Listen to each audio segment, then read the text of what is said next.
अस्सलाम वालेकुम, this is Abdul Rahman. Welcome back. आज की मार्केट देखते हैं, क्या एक्सपेक्ट करते हैं आगे के लिए, उसे भी डिस्कस करते हैं।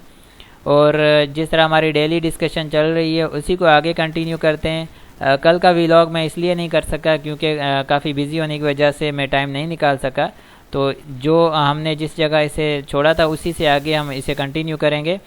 तो हमारा जो एक ही पॉइंट ऑफ व्यू था कि हमने सपोर्ट एंड रेजिस्टेंस के साथ हम चल रहे थे। तो अगर तो मार्केट रेजिस्टेंस तोड़ के ऊपर आ जाती है तो वहाँ से हमारी एंट्री होती है इंट्राडे ट्रेडिंग, या तो फिर ट्रेडिंग के हिसाब से कि 1 और 2 डेज़ आगे मज़ीद जो है अपॉर्चुनिटी अवेल की जा सकती है मार्केट के अंदर।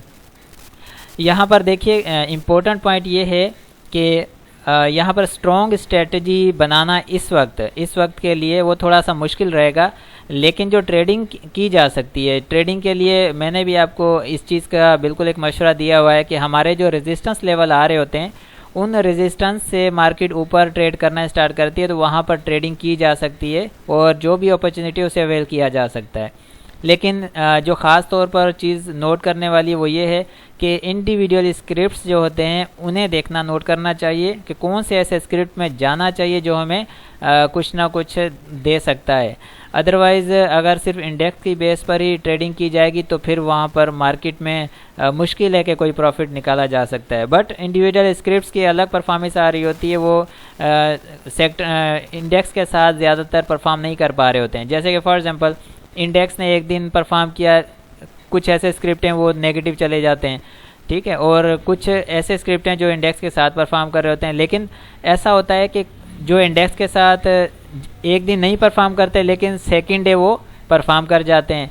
तो ये क्या है, ये मार्केट के अंदर जब इस तरह की पोजीशन होती है तो वो बहुत ही जो कि एबनॉर्मल पोजीशन होती है, जहाँ पर बंदे को डिसीजन लेना बहुत ज़्यादा मुश्किल हो जाता है कि यहाँ पर क्या करना चाहिए, ठीक है, क्योंकि मार्केट ऐसी स्टक्ड होती है, ना तो वो अप साइड की कोई अच्छा मोमेंटम दे रही होती है ना तो डाउन साइड का दे रही होती है। अब भी देखें यहाँ पर मार्केट भी रेंग कर चल रही है और आगे की पोजीशन जो है वाज़ेह तौर पर क्लियर नहीं कर रही। तो जिस तरह से मार्केट परफॉर्म कर रही है, अब सेक्टर वाइज देखना पड़ेगा कि सेक्टर्स, कौन से सेक्टर्स क्या परफॉर्म कर रहे हैं। यहाँ पर इम्पोर्टेंट पॉइंट ये है कि मेन इम्पोर्टेंट सेक्टर जो मार्केट का सीमेंट सेक्टर, वो बहुत ज़्यादा स्ट्रॉन्ग है, इस वक्त बहुत ज़्यादा स्ट्रॉन्ग खड़ा हुआ है, अपने हाइज पर ही ट्रेड कर रहा है और उसमें जो करेक्शन ड्यू थी, करेक्शन एक्सपेक्टेड थी, वो करेक्शन नहीं ले रहा। इसका मतलब ये हुआ कि अगर सीमेंट सेक्टर करेक्शन जो उसके ऊपर ड्यू थी वो नहीं ले रहा है तो इट मीन्स के सीमेंट सेक्टर काफ़ी स्ट्रॉन्ग है और वो आगे की बात कर रहा है। अगर सीमेंट सेक्टर चलता है तो this is the steam of the market, तो पूरी मार्केट को ये बिल्कुल मैनिपुलेट और हैंडल कर सकता है, मार्केट को उठा सकता है, सिर्फ एक सीमेंट सेक्टर ही चल जाए। लेकिन ये है कि सीमेंट सेक्टर एक दिन चलता है, दूसरे दिन डिप ले लेता है। तो इस तरह से मार्केट परफॉर्म कर रही है। मार्केट में चंद ऐसे स्क्रिप्ट्स जो हैं उन्हें उठाकर परफॉर्म किया जा रहा है, जैसे कि सरे फहरिस्त TRG इस वक्त अपने हाइज दे रहा है, ठीक है, वो अगेंस्ट दी मार्केट भी परफॉर्म कर रहा है।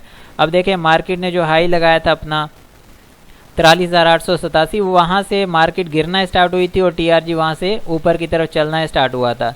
तो ये टॉप क्लास की यहाँ पर मैनिपुलेशन भी हो जाती है स्क्रिप्ट्स के अंदर, जिसमें फिर बहुत ज़्यादा डिफ़िकल्ट होता है डिसीजन लेना कि आया कि मार्केट के साथ चला जाए तो या तो फिर एक इंडिविजुअल स्क्रिप्ट्स को देखा जाए। अगर तो सिर्फ हम यहाँ पर सट्टेबाजी करने बैठ जाएं तो फिर तो TRG के ऊपर सट्टेबाजी हो सकती है, लेकिन अगर तो टेक्निकली या फंडामेंटल के मुताबिक मार्केट के जो कि सेंटिमेंट्स चेक करने के मुताबिक ये सारी चीज़ें देखने के बाद अगर काम करना है जहाँ पर बंदा स्टेबल भी रह सके और अपने आप को सेव भी कर सके, तो फिर मार्केट मूवर्स के साथ ही चलना पड़ता है। जैसे कि फॉर एग्जांपल मार्केट मूवर्स क्या, कि मार्केट पॉजिटिव है तो जो स्क्रिप्ट्स पोटेंशियल रखते हैं आगे चलने की, उनमें एंट्रीज़ की जा सकती हैं। अगेंस्ट दी मार्केट जो चल रहा हो शेयर, तो वो कभी भी धोखा दे सकता है, ठीक है, उस शेयर के ऊपर कोई भी भरोसा नहीं रहता। तो इसलिए कोशिश ये करें कि हमेशा मार्केट मूवर्स के साथ ही चलें। मार्केट मूवर्स मीन्स जो मार्केट के साथ परफॉर्म करते हैं। जैसे कि इंडेक्स पॉजिटिव है तो इंडेक्स को उठाने के लिए जो शेयर्स अपना रोल अदा करते हैं उन शेयर्स के साथ परफॉर्म करना चाहिए, उन शेयर्स में स्ट्रेटजी बनानी चाहिए। जो शेयर्स फिर मार्केट को नीचे लाने के लिए अपना रोल प्ले कर रहे होते हैं उन शेयर्स में एग्जिट करना चाहिए, उन शेयर से दूर रहना चाहिए।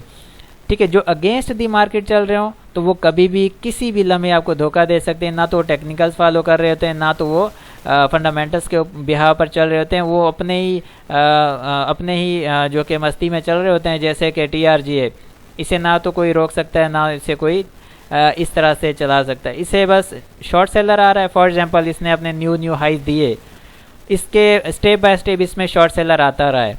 112 पर भी आया, 118 पर भी आया, 124 पर भी आया, 127 पर भी आया, 132 पर भी आया, 34 पर, 142-40 पर भी आया, लेकिन उन्होंने आज भी इसको अपर लॉक पर रखा। ठीक है, अब ये क्या है, जो शॉर्ट सेलर आता रहा है उससे ये बिल्कुल यानी कि किल करते हुए जा रहे हैं। शॉर्ट सेलर को तो बिल्कुल किल करते हुए जा रहे हैं, बैठने ही नहीं दे रहे।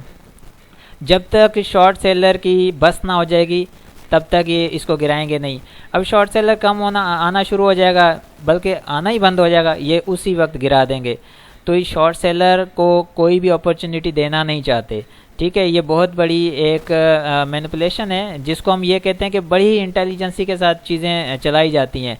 ऐसा नहीं कि ये बस एवं ही कोई चला रहा है, बहुत बड़ी इंटेलिजेंट इसके बैक पर चल रही है। बहुत इंटेलिजेंट लोग जो होते हैं वो इन चीज़ों को चला रहे होते हैं, काम कर रहे होते हैं इन चीज़ों पर। उन्हें एक एक फिगर का पता होता है कि किसके पास क्या इस वक्त पोजीशन है, कौन सा बंदा किस पोजीशन पर इस वक्त, किस यानी कि अकाउंट के अंदर कितना इस वक्त शेयर पड़ा हुआ है शॉर्ट सेल में, और कितना जो है बाइंग साइड पर पड़ा हुआ है, सारे डेटा होते हैं। तो उसके मुताबिक वो घुमा रहे होते हैं चीज़ों को। बहरहाल कहने का मकसद ये है कि जिस तरह से सट्टा के स्क्रिप्ट्स हैं उनसे अवॉइड करना चाहिए। टेक्निकल और फंडामेंटल्स के मुताबिक जो काम करते हैं स्क्रिप्ट्स, उनमें अपॉर्चुनिटीज़ ढूंढनी चाहिए। अभी की जो मार्केट है, मार्केट अभी ठीक जा रही है। ठीक है, अभी तक मार्केट की पोजीशन क्लियर है, क्योंकि सीमेंट सेक्टर ने परफॉर्म किया है, और सीमेंट सेक्टर क्योंकि काफ़ी स्ट्रॉन्ग है और अपनी वो स्ट्रेंथ जो है आज भी शो कर रहा है। इट मीन्स के वीकनेस उसमें नहीं आ रही, और जो कि ड्यू थी नहीं ले रहा, अब नहीं ले रहा। इट मीन्स के कुछ ना कुछ काम करना चाह रही है मार्केट। और उसके साथ टेक्नोलॉजी सेक्टर भी पार्टिसिपेट कर रहा है। टेक्नोलॉजी सेक्टर में आप देखेंगे एवीएन है, नेटसोल है, TRG है, ये अपने हाइज के पास ही ट्रेड कर रहे हैं। सीमेंट सेक्टर में लक्की, चिराट, DG, पायनियर और मेपल लीफ, ये सारे अपने हाइज के पास ट्रेड कर रहे हैं। ठीक है, बाकी इसके अलावा मिसलिनियस में कुछ स्क्रिप्ट्स ऐसे हैं कुछ स्क्रिप्ट्स ऐसे हैं जो कि अपने हाइज के पास ट्रेड कर रहे हैं, जिसमें यूनिटी है, TPLP है, और इसके साथ साथ और भी कुछ ऐसे स्क्रिप्ट्स हैं। ठीक है, लेकिन जो वीकर इस वक्त जा रहे हैं सेक्टर, उसमें ऑटो सेक्टर है, उसमें ख़ास तौर पे रिफाइनरी सेक्टर है, उसमें टेक्सटाइल सेक्टर है। ठीक है, ये कुछ ऐसे सेक्टर हैं जिनसे थोड़ा अवॉइड करना चाहिए, क्योंकि वीकर हैं, मार्केट थोड़ी सी ज़्यादा डिप लेगी तो ये बहुत ज़्यादा टूटेंगे। जो स्ट्रॉन्ग इस वक्त सेक्टर्स हैं वो मार्केट की डिप के साथ कम टूट रहे हैं। ठीक है, तो यहाँ पर इंडिविजुअल स्क्रिप्ट्स के ऊपर काम करके, उन्हें एनालाइज करके, उन्हें समझ कर फिर उस पर काम किया जा सकता है। अब जो ऊपर के सपोर्ट एंड डाउन साइड के ऊपर के रेजिस्टेंस एंड डाउन साइड के सपोर्ट की बात करते हैं, तो ऊपर 42,100, तकरीबन 42,100 का ऊपर रेजिस्टेंस है। ठीक है, मार्केट इस तरफ आती है, इस रेजिस्टेंस को टेस्ट करती है, तो यहाँ पर प्रॉफिट टेकिंग होनी चाहिए।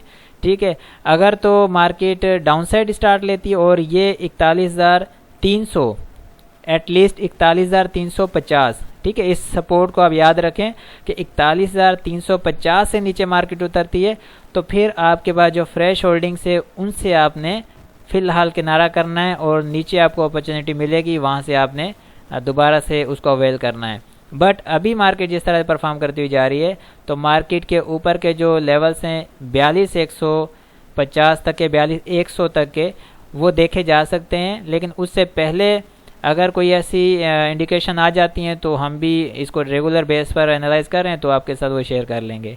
ठीक है, ऊपर का रेजिस्टेंस ज़्यादा आगे है, इट मीन्स कि ये ज़रूरी नहीं कि कल ही अचीव हो, 1-2 दिन भी लग सकते हैं, बट ऊपर का ये रेजिस्टेंस है। ठीक है, उससे पहले मार्केट अगर कोई ऐसी इंडिकेशन दे देती है तो आपके साथ ज़रूर डिस्कस कर ली जाएगी, अदरवाइज इसका वेट किया जा सकता है। वॉल्यूम देखें तो वॉल्यूम एवरेज वॉल्यूम लग रहे हैं, वॉल्यूम डेली बेस पर एवरेज ही जा रहे हैं, अप एंड डाउन में थोड़ा फ़र्क है। बाकी RSI में एक अच्छा पोटेंशियल नज़र आ रहा है, अपने प्रीवियस रेजिस्टेंस को क्रॉस करके ऊपर आया है। ठीक है। RSI प्रीवियस रेजिस्टेंस को क्रॉस करके ऊपर आया है, बट प्राइस अभी तक ऊपर नहीं आया प्रीवियस रेजिस्टेंस को क्रॉस करके। ठीक है, इट मीन्स के यहाँ पर ये प्राइस भी अब ऊपर की तरफ मूव कर सकता है, ये ज़्यादा चांस हैं। और इसमें कंफर्मेशन के लिए हमें जो है अभी इसके सपोर्ट एंड रेजिस्टेंस के साथ ही चलना पड़ेगा। कंफर्मेशन के लिए ये है कि कुछ सेक्टर हैं बहुत अच्छी परफॉर्मेंस दे रहे हैं, इट मीन्स कि यहाँ से ये चीज़ हमें मिल सकती है जिसका हम यहाँ पर सोच रहे हैं और जिस पर हम बात कर रहे हैं। सेंटीमेंट मार्केट की बात करें तो पॉजिटिव सेंटीमेंट करंट जो है इस वक्त वो पॉजिटिव हैं, बट ओवरऑल सेंटीमेंट वो एवरेज जा रहे हैं, उसमें नेगेटिविटी भी नहीं है, कोई ख़ास पॉजिटिविटी भी नहीं है, एवरेज है, लेकिन करंट सेंटीमेंट वो पॉजिटिव हैं।